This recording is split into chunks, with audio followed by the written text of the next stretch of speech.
bring in our first guest, Jeff Fritz. Oh, hey, how you doing there? Good morning, good afternoon, good evening. How you doing there, Jimmy, Jessica? How's it going? We're good. How are you? I haven't had my morning coffee yet. Pardon me. I'm still getting started here. My goodness. Oh my gosh, it's great to be here. I'm so glad to be part of .NET Front End Day here. We are so happy to have you here, even though we dragged you up really early. So we're super thankful for that. It's just fine. We're all set to go. So that's nice. That's nice. Are you already? Yeah, you just said that, didn't you? I'm okay. I'm properly logoed here, I think. Right? I didn't bring the jacket this time. Presenting wearing a jacket here, sitting in the home office is a little warm. So well, you do have purple. So got plenty of purple. Got my team jersey, my Blazor up here. Oh yes. Yeah, we forgive you. I should have removed the green behind me here. Oh no. That's all right. We like green. Heck, we even painted our walls green. That's a commitment that I can't do. Well, we didn't have anyone to say no. Yeah. So Nobody's sanity checked this. No. I am looking at turning around the office here. I'm doing a little remodeling in the next little bit, and it's going to be more than just my desk that I'm going to be able to do here on streams starting in about a month. I'm really looking forward to it. Nice. Can we follow that as well, the progress? No. No? If that's not a live information when it's done. I have some construction being done on the house, and I want to make sure that we're through that before I make any changes, but not the live stream updates when it's done. At least we get to see the after pictures. So. Exactly. There's a certain amount of I need to keep my home and my office a little bit private. Yeah, I was a little bit worried today because we had a painter coming in to do our living room. Like, please don't go upstairs and see the green wall. We got away with it. It's not terrible. It's I have all my windows being replaced on the house and the siding being done. So all that construction on that side of the office. When I get done, I'm going to turn everything around, and I've already got this wall soundproofed. So I'm going to drop a green drape in front of it, and we'll be able to do full. I'm very jealous of the head-to-toe green screen, and I want to be able to do multiple cameras and that kind of thing. So very much looking forward to having that set up with a full height green screen to work with. Nice. We're looking forward to see the end result. So are you ready to kick it off? I think we can do this. Sure. Let's get folks ramped up from their technologies from 2001, 2002. So, yeah, it's over here. I'm used to it being over there. I'm over here on the side. So, I'm going to be talking about Blazor for web forms developers, for folks that they've got that older web technology they've been using with .NET for a while, and what's it mean to look at this new technology, that the new user interface framework that's been released in the last year, we've been experimenting with for maybe 3 years, and really embrace, and the advantages they can take on this. So it's great to see you, friends. Thank you so much for tuning into today's event. And like I said, we're going to talk about Blazor for web forms developers. It's that leap forward that we're going to take to get your applications not just modernized, right? And people hear modernized, and that's something that the bosses, the managers, the folks that pay the bills hear and say, well, what value does that bring to me? This is still supported. It's secure, works great, application runs fine. Why do I want to consider Blazor? And gosh, doesn't that involve a rewrite? Let's talk about that. Let's get into this and talk about first, what is Blazor? Well, Blazor, quite simply, is how we interact from our servers and our browser. It changes that paradigm a little bit for us as .NET developers. We're used to just rendering things on our server that runs in a nice cloud, maybe a blue cloud, a certain lovely azure shade of blue. and sends that rendered HTML down to the browser to be presented. And that's okay, but there are better ways to do that. When we want to change this paradigm from running .NET on those servers in the cloud, we have ways now to run our favorite JavaScript frameworks, right? Whether it's Angular, Vue, React, or just vanilla JavaScript in the browser, we can send some data and those JavaScript frameworks can render things. And it works really nicely with ASP.NET Core, with ASP.NET using Web API. You have your choice of the ways that you want to wrap things up. But with Blazor, we can shake this up a little bit and we can run .NET in the browser using WebAssembly. WebAssembly is a native .NET 5, a native HTML5 technology that every browser has and has been delivered for the past few years. So you can be assured that any code that you write to run in the browser will work with Blazor. So you can build these client-side web user interfaces with .NET instead of JavaScript. Write those reusable web user interface components using C# and Razor. Is this starting to sound familiar to you, web forms developers? Share your .NET code both on the client and the server. Now that's interesting. Being able to have .NET in the client and on the server. Our friends who build with Node, they love being able to share their JavaScript from the server to the client, with the innovation being that they can run JavaScript on the server. Well, if we're able to do that with C# in both places, now we're talking. And of course, it'd be great if we could still call into JavaScript libraries and browser APIs as needed. Let's face it, there's some really great libraries out there. So if we can integrate with those and take advantage of some of the cool features in the browser, now we're talking. More information, of course, at blazor.net. Of course, it's at blazor.net. It's Blazor, it's for .net. It's the perfect URL. It's a perfect web address. Now, I would be remiss if I didn't mention that you can also run Blazor on the server. Now, when Blazor runs on top of WebAssembly in the browser, you're going to deliver into the browser Razor components, .NET, a .NET runtime that's been especially compiled to run on top of WebAssembly. WebAssembly is that technology in the browser to run native DLLs, native binaries for everybody, right? Now, that means we can interact with the DOM, the document object model, using Razor components and .NET C#. I can also run those same components on the server using .NET Core, .NET 5. If they run and compile to that same standard .NET implementation, whether it runs on the server or in the browser, if they're using the same runtime, we get to take advantage of being able to share content in both places.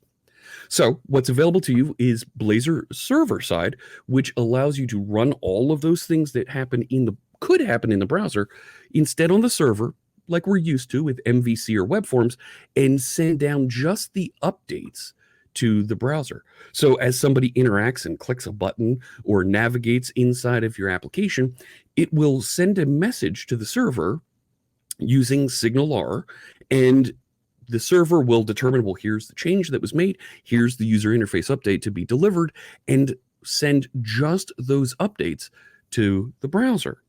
We then end up with this very quick, very low impact delivery of content, data, and user interface that runs in the browser. Just what you need. That's pretty good. And it reminds me of the old Ajax panels in web forms.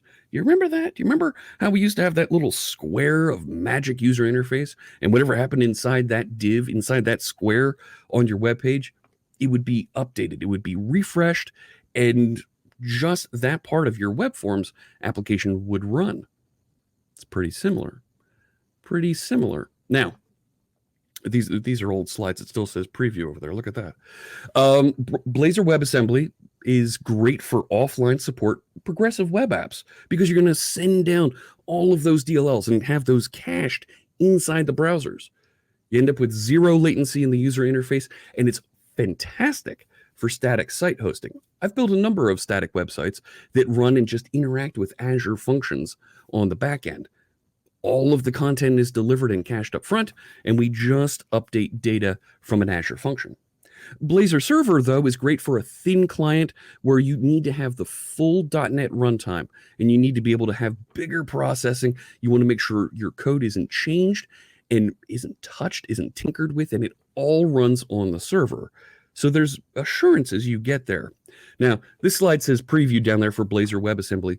Both of these technologies are available in .NET 5, and you can use both of them with .NET Core 3.1.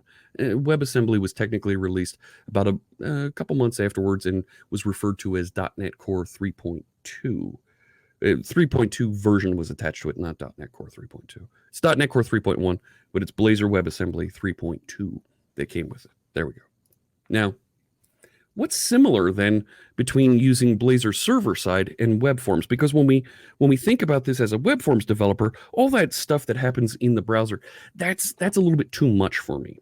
I want to be able to run and still have the same interactions, have my code run in the same place, be able to use the same servers to deploy and work with both.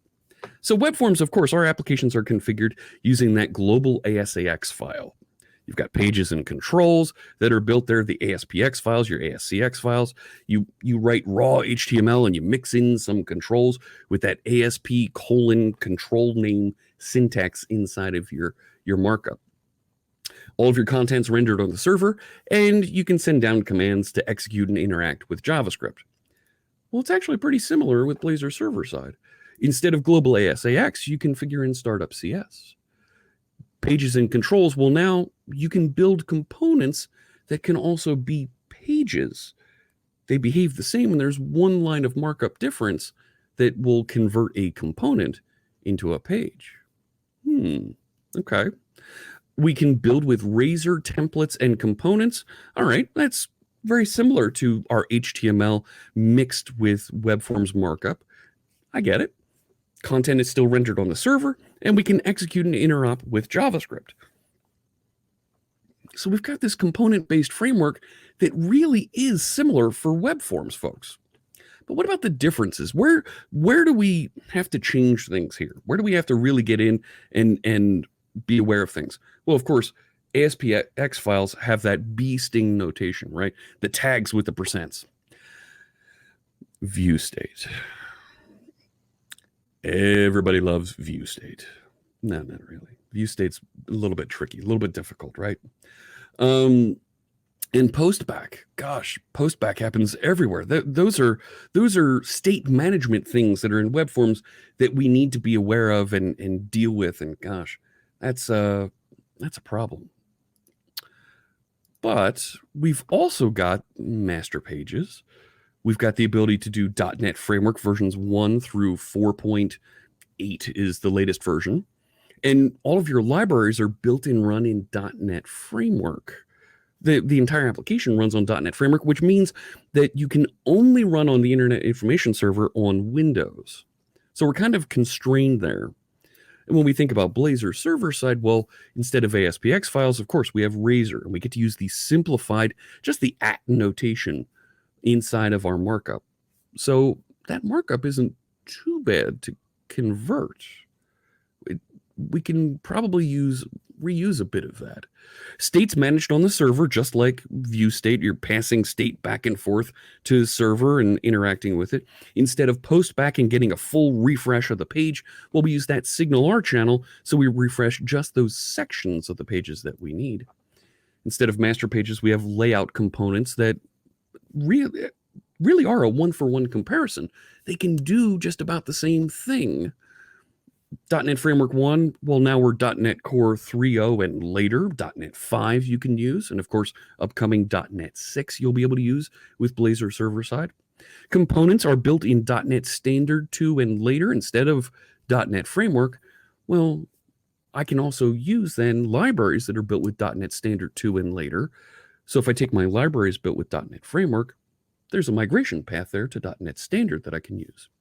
And of course, the really flexible one over here, we run on Windows, Mac, or Linux. Oh, okay. So now we can even think about containers and orchestration, scaling up and taking our application a little bit further when it needs to grow. All right.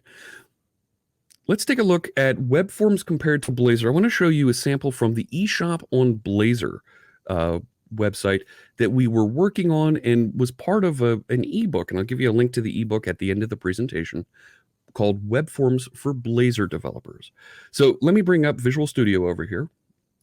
And this is the eShop, the eShop Legacy Web Forms application. It's part of the samples that you'll find that go along with our ebook.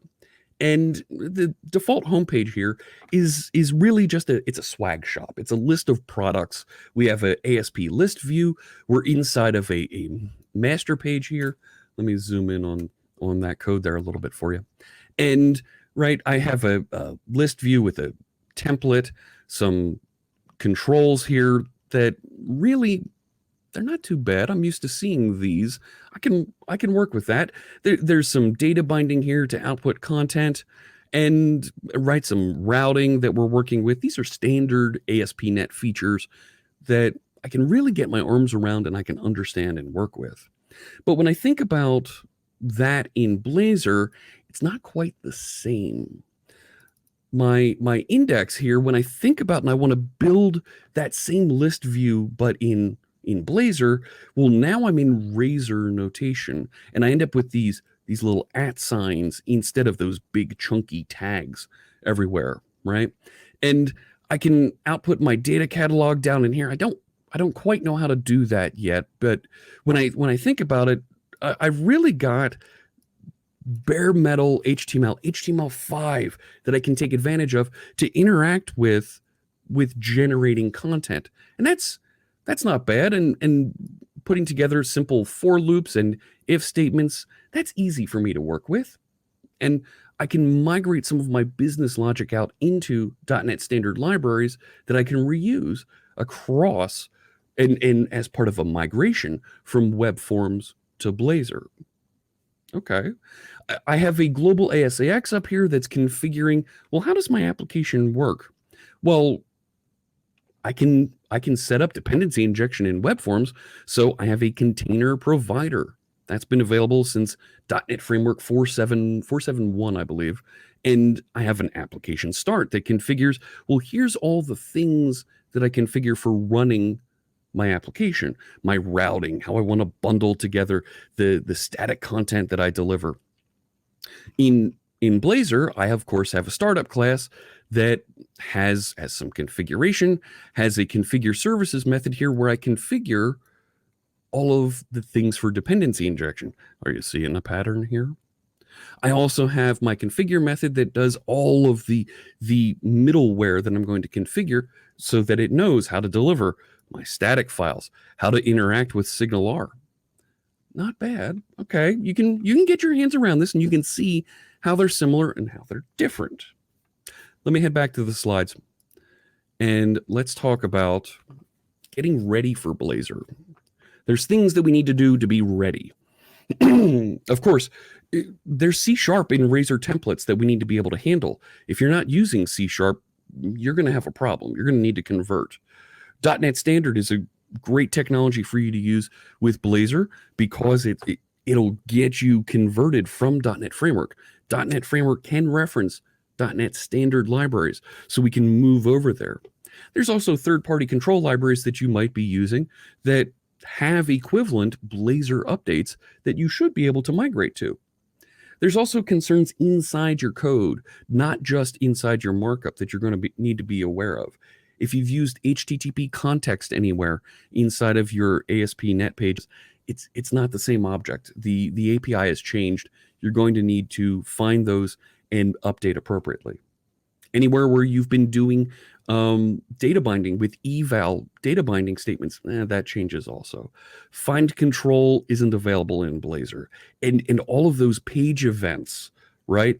Init, oh my gosh, I'm going to forget these. Init, load, unload, pre-render, all of those, they're not supported. There's a different eventing model that you're going to need to go and work with. So as we think about that migration to Blazor, let me go back over to that web forms application, and let me show you the next step that you could take to get code migrated from web forms to Blazor. And I'm keeping an eye on the time here to make sure that we get in all the demos and show you what's happening with this application. So this is before, right? When I have this default page over here that has all of this code wrapped up inside this item template, the item template, the layout template for the list view that I'm going to render on the page, right? And it actually looks pretty standard, pretty garden variety list view with a list of products over here and links to go through and see more about these products. It's that standard set of CRUD operations that we all have to do, but this is really the most complex of the pages that we're looking at. And that's why I'm starting here to talk about. Now, when I step from here and I go back over and think, well, what do I do to make this item template work? Well, I could do a for loop across items, and inside my web forms version of the application, I actually have a view model that's being used behind the scenes here called a paginated items view model. And all that this thing is just a wrapper that has information about paging across my data set. There's something that is important for the presentation of my application that I can move into a library and reuse across Blazor and web forms. So let me go to the next version of this where I'm going to migrate that. I'm just going to change, you know what? I have the little gizmo down here. Let me go and migrate to that. See, I'm in debug mode. I need to turn that off, and I will change branches. And we'll take a look at what this looks like now as we move that object out into a reusable library. So you see, I'm in my default ASPX CS. It still references paginated items view model. It's recompiling behind the scenes. There we go. Now I've moved that out, and it's inside of an eShoplib view models library. And that library I put down here.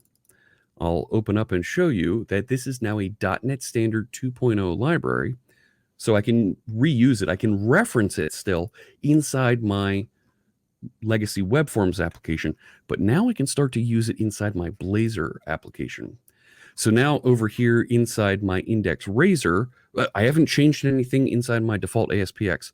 That's still the same. It's still working with and presenting data the same way. But inside index razor, now I have a model that is defined way down here that is that paginated items view model. I can reuse it here, and I've got a catalog service that's very similar to the one that I had before using Entity Framework, and I've migrated it so that it returns data the same way using the same library. So now for this, if I have data, well, I still need to output that catalog data. I'm almost there. So the next step would be, well, let's migrate and put a for loop in here so that it starts working with that content. And I've got the wrong branch there. This one is the one I want to have. So I could do it with a for loop, and I don't see the one that I wanted with the for loop here.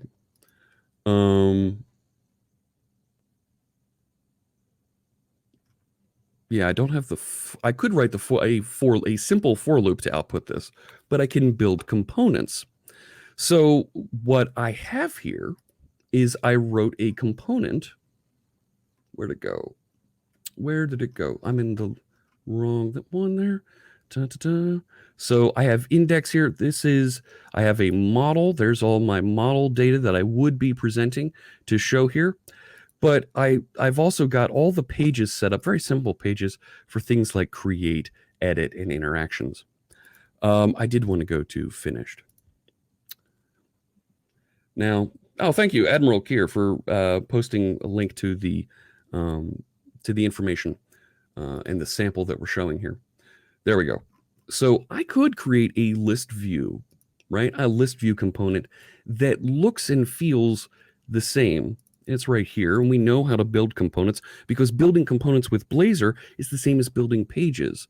So I could build this and have it set up with some of the same tags and just embed my for loop here so that I end up with the same markup over here.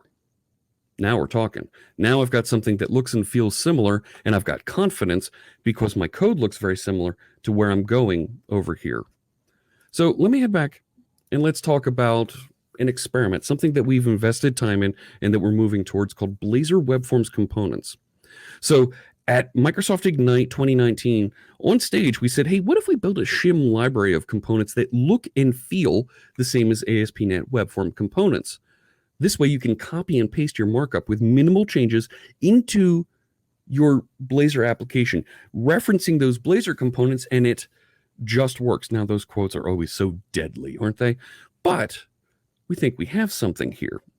So if in WebForms you have this markup, and there's our list view again, the only changes that you really need to make, and I've simplified some of the elements here, are to add these context items over there, right? Context item placeholder, where you did have an item placeholder ID before. We're ignoring it inside the component, and we just have item placeholder to indicate where that content is going to be output in the markup.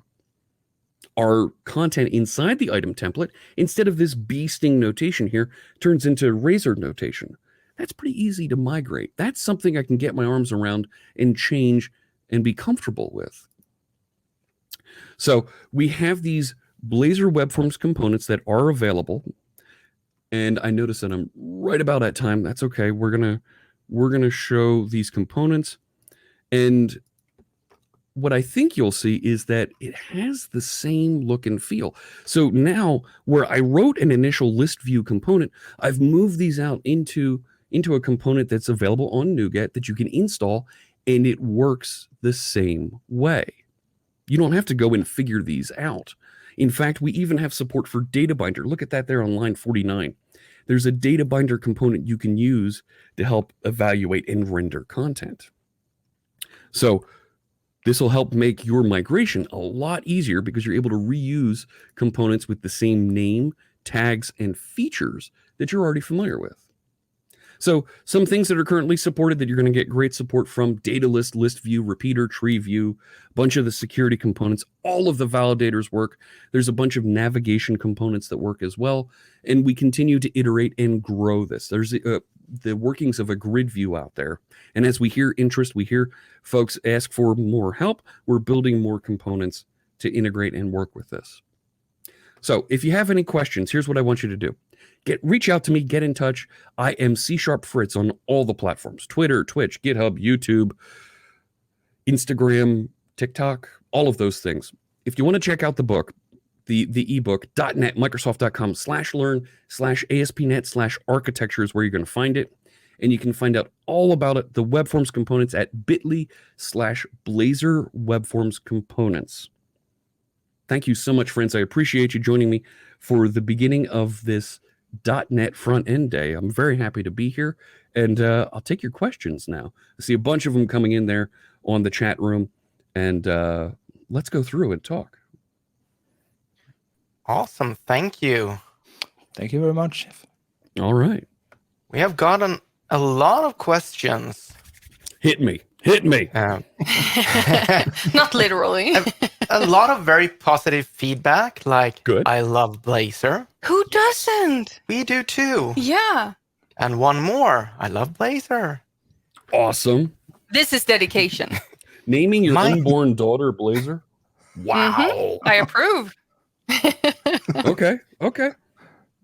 That might be taking it a step too far.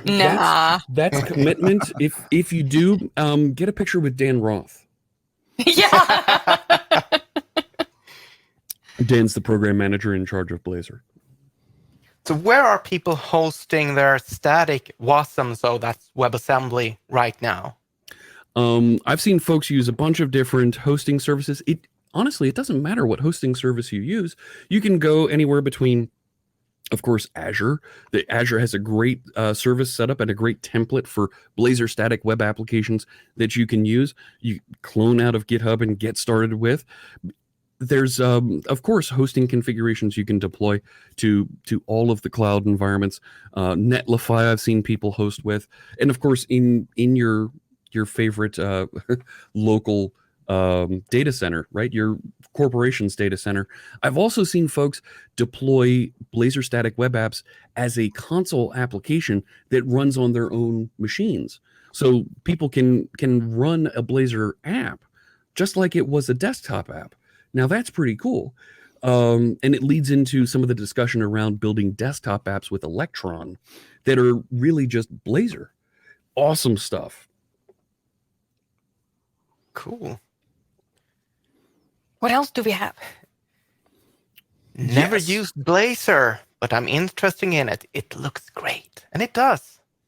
Yeah. It does. I know you've got a couple other folks talking about Blazor throughout the day here today. I didn't want to go too far into getting started with it. I think there's one who's getting a Blazor tattoo as well as soon as the lockdown is done. No. Yeah. One down, one down. There oh my you goodness, go. look at that. Yeah. 2 down. Do you mind if I click through and There it click is. through some of the comments here? Yeah, look at that. I'm gonna click through a couple of these if you don't mind. Have at it. So I see a question here from Conrad. Is it gonna let me? It's not letting me bring this up. Conrad, this one. Yeah, there we go. If I make a new app, why would I choose Blazor over a standard JavaScript SPA framework like React or Angular? For me, they seem to be more powerful. You know what? You're right. Angular and React are very powerful. They've also been around for 10 years. Any framework that's been around for 10 years better be really powerful and better be very flexible and quite mature. Blazor, like I mentioned, is only about 2 years old in production. It's got great tooling support with Visual Studio, Visual Studio Code, Visual Studio for Mac. So you're right. Those technologies are much more mature. However, if you are a C# developer, you enjoy working with C#, and you want that front-to-back C# experience, totally check out Blazor. It's really going to reinvigorate how you work with and build with .NET applications. Any experience with micro front ends with Blazor WebAssembly? How to do it properly and short? I haven't embraced the micro front end movement. That's not something that I can speak towards, but building static web apps, deploying those, taking advantage of components and pages inside Blazor, it's something you can definitely do. I'm sure there's other folks that can speak towards this topic, but it's absolutely possible to do. Love to see a proper Blazor MVVM sample. So here's the thing. Blazor really is, Jimmy, Jessica, you'd say Blazor really is quite MVVM in the architecture it provides. Yeah. If you want pure MVVM, it's maybe better to go to Uno or something like that. Sure, absolutely. There's definitely options there, but it's pretty close. Can we go to Mike Allen's question there? Any massive websites built in Blazor? Are there any built in Blazor WASM? So I've been working on a website that I've been tinkering with for the past 2 months on stream that's going to present Twitch clips with a social media interface. I don't want to get too into promoting that, but it has tremendous scalability running on Blazor static web apps. It's called KlipTok, KLIPTOK. You can find it out there, and it's all Blazor. So I'm standing this up to be a site that folks can point to and say, holy crow, look at how fast that is. It's running with Blazor, and it runs great on my mobile device as well. There are more sites coming online. There's a number of companies that run Blazor behind the scenes in their data centers and in their local corporate environments. It's coming. It's coming. It's going to take a little bit. And also, if people want to know more about KlipTok, they can follow you on Twitch because you are showing off and working on that there. Absolutely. Right? Yep. Yeah. That's a good time. Is that a promising language for the next 5 years? So Microsoft put support, at least 3 years support behind every release of .NET. So yeah, you're going to see Blazor for the next, it's in .NET 6, which is being released this year. So you're going to get support through at least 3 years out to 2024. And and be able to migrate and keep up with it. We don't have plans to deprecate or step away from it. Let's see here. What's my most favorite feature of the Blazor? It's the jacket, the sparkly. No, That's my favorite too. It's so good. I love how easy it is to move things from page level and reuse it and say, you know what, I want to reuse what I've done on this page as a component. Copy, paste, take out the page directive up at the top and whatever other things are on that page, and now it's a component. Literally just erase a couple lines of code, and that what was a page is now a component. Ta-da! That reusability is amazing for me. I really like that. And the abstractions that I get that I'm just used to with C# just feel right to me as a long-time .NET developer. What about load times? Can we do something about those? They are working on load times. When you're in development mode, it doesn't do any tree shaking, any linking on the code. So in development mode, yeah, it's a little bit slow because it's loading all the DLLs, all the things. But when you publish, it does do tree shaking, it does do linking, and you end up with a total DLL size that's delivered into the browser that's about 2.5 meg. When you compare that to the size of some SPA applications, and I'm thinking about Gmail and some other larger, well-known SPA applications, I'm looking at you, TweetDeck. It's comparable. It's comparable, right? We're in the same ballpark. Can it be faster? Yes. The browsers need to be better at how they render and interact with WebAssembly, because WebAssembly isn't the first runtime that they start with. They start with JavaScript. And rightfully so. JavaScript has been the runtime of choice for 25 years in web browsers. I can't believe I just said 25 years of JavaScript in web browsers. And WebAssembly's been around for 5. So we're getting there. The demos of folks running Diablo in the browser, Doom in the browser, that's pretty impressive with WebAssembly. So getting our .NET content running out there, it's coming. Performance is a big thing for the folks on the .NET team. You've seen it with ASP.NET Core on the server, where now ASP.NET Core is the fastest web server that you can use. We're going to get the same thing happening in the browser. That's nice. Why should I choose Blazor Server over a standard MVC site? It's for the quick interaction. You don't get the full page refreshing, so you get immediate interactions and refresh of just those elements on the page. It feels like you're working with a desktop application because you get immediate responsiveness. So everything you hate about working with MVC, that is going to be solved in Blazor. Yeah, he's not wrong. So can we go to the question here from Sarash? Why does Microsoft not use Blazor for production websites? Microsoft's a big company. It takes a long time to move things, and it's coming. Microsoft is using .NET 5 for things like Bing, right? For a number of applications that you interact with and use on a regular basis from Microsoft. Moving things like Outlook Web Access and some of the other applications over to Blazor takes time. These are applications with giant code bases. To move those server-side applications, Bing has already been tracking with ASP.NET Core for 2-3 years now. And there's excellent use case studies out there about the performance improvements they've seen, the ability for them to actually scale down the amount of servers they need to run Bing. It's coming when those partner organizations at Microsoft start using Blazor, you're going to hear from them. You're going to see case studies being written up. It's coming. We also have a similar question about Blazor Server in a production environment that asked earlier. So they are all recommended for production. They are all supported for production applications. You're going to have a great experience with them. There's full support provided. The only questions that folks really have about Blazor Server in production is the way that it manages memory.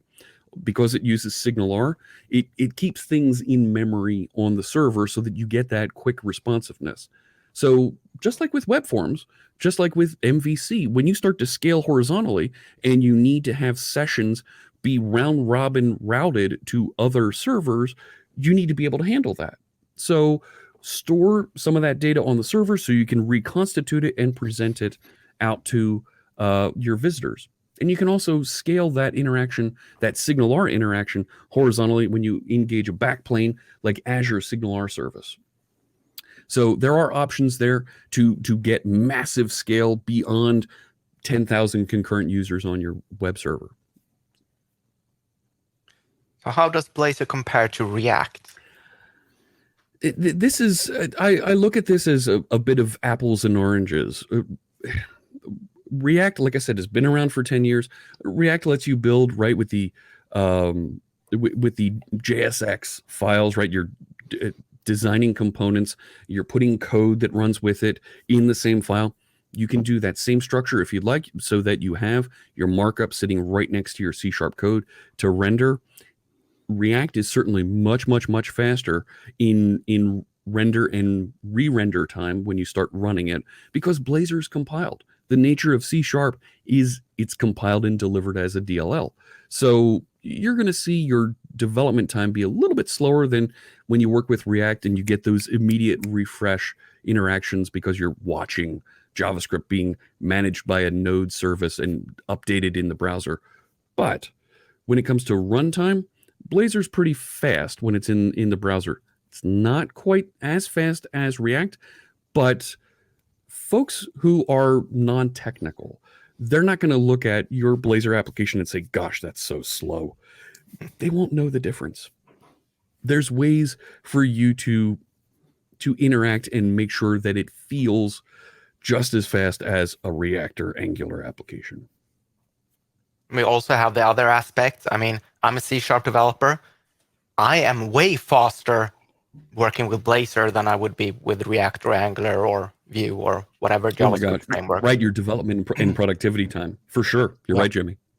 Yeah. Okay, I think we have time for one more question. Okay, all right. Fire away.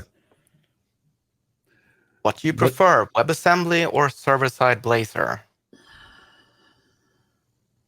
It's like choosing which of my daughters I like better.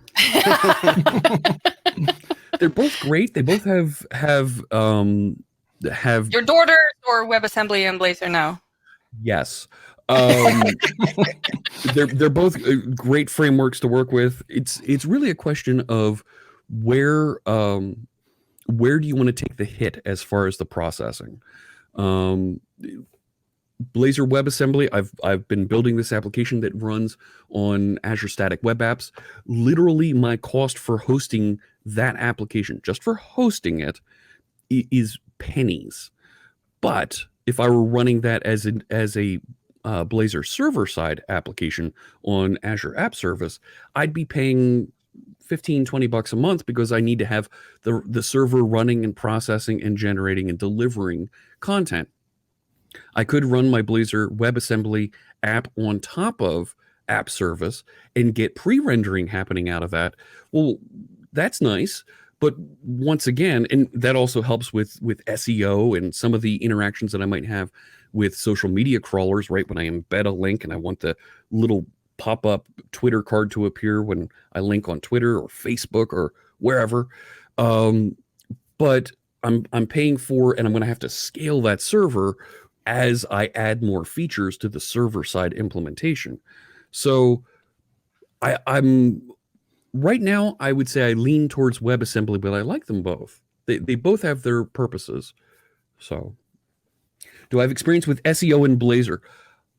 I'm writing a blog post right now, and I will show you what that looks like. I'm actually faking it out using Azure Front Door and Azure Storage, Azure Blob Storage to make that happen.